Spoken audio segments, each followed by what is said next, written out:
कालपासूनच फेब्रुवारी महिन्याच्या आणि मार्च महिन्याच्या हप्त्याच्या वितरणाची सुरुवात झालेली आहे। साधारणपणे 7 तारखेपासून 11-12 तारखेपर्यंत फेब्रुवारी महिन्याचे 1500 आणि मार्च महिन्याचे 1500 असा एकत्रित लाभ आम्ही महिला दिनाचं औचित्य साधून त्या ठिकाणी वितरित करायला सुरुवात केलेली आहे। राज्याचे मुख्यमंत्री देवेंद्रजी फडणवीस साहेब, उपमुख्यमंत्री एकनाथजी शिंदे साहेब आणि उपमुख्यमंत्री अजितदादा यांच्या नेतृत्वाखाली ही योजना अशाच पद्धतीने यशस्वी राबवून अधिकाधिक लाडक्या बहिणींपर्यंत हा लाभ पोहोचवण्याचा आमचा मानस आहे।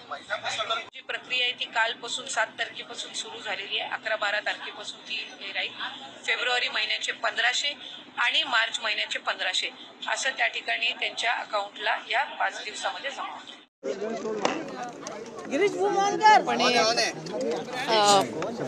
या औचित्यासाठी किंवा महिला दिनाचा एक विशेष म्हणून आम्ही ह्या दोन्ही महिन्याचा लाभ आज महायुतीच्या सरकारच्या माध्यमातून राज्याचे मुख्यमंत्री आणि उपमुख्यमंत्री यांच्या सूचनेनुसार आज सुरुवात केली। ताई आज खरं तर त्या योजनेवरती अनेक टीका देखील केली गेली, विधान परिषदेमध्ये देखील प्रश्न उपस्थित केले गेले, मात्र आता त्यांना हफ्ते मिळत आहेत, तर मग नक्की काय भावना व्यक्त कराल? एकही महिना असा नाहीये की ज्या महिन्यात महिलांना लाडक्या बहिणीचा हप्ता मिळाला नाहीये। डिसेंबर महिन्यामध्ये सुद्धा आचारसंहिता संपल्यानंतर झालेला आहे, जानेवारी महिन्यामध्ये सुद्धा वितरित झालेला आहे। फेब्रुवारी महिना आणि मार्च महिना 8 मार्चचं उद्दिष्ट आम्ही ठेवून त्या ठिकाणी ती तयारी करत होतो, जेणेकरून एक विशेष त्या दिवसाचे एक औचित्य साधून ते आम्हाला महिलांच्या खात्यापर्यंत पोहोचवता येईल।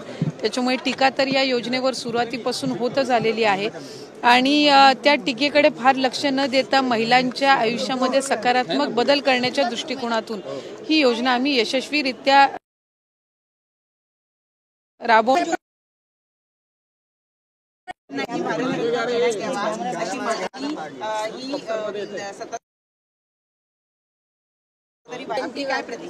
नाही या निश्चितपणाने आणि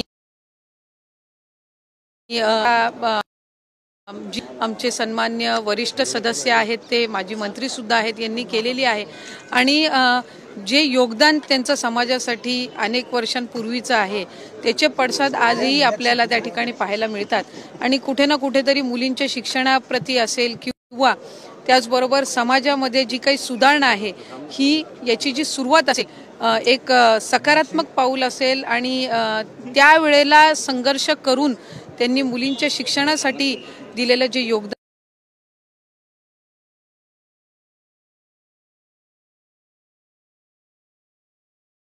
भारतरत्न मिळावं ही केलेली आहे आणि निश्चितपणाने ही स्वागतार्हच आहे।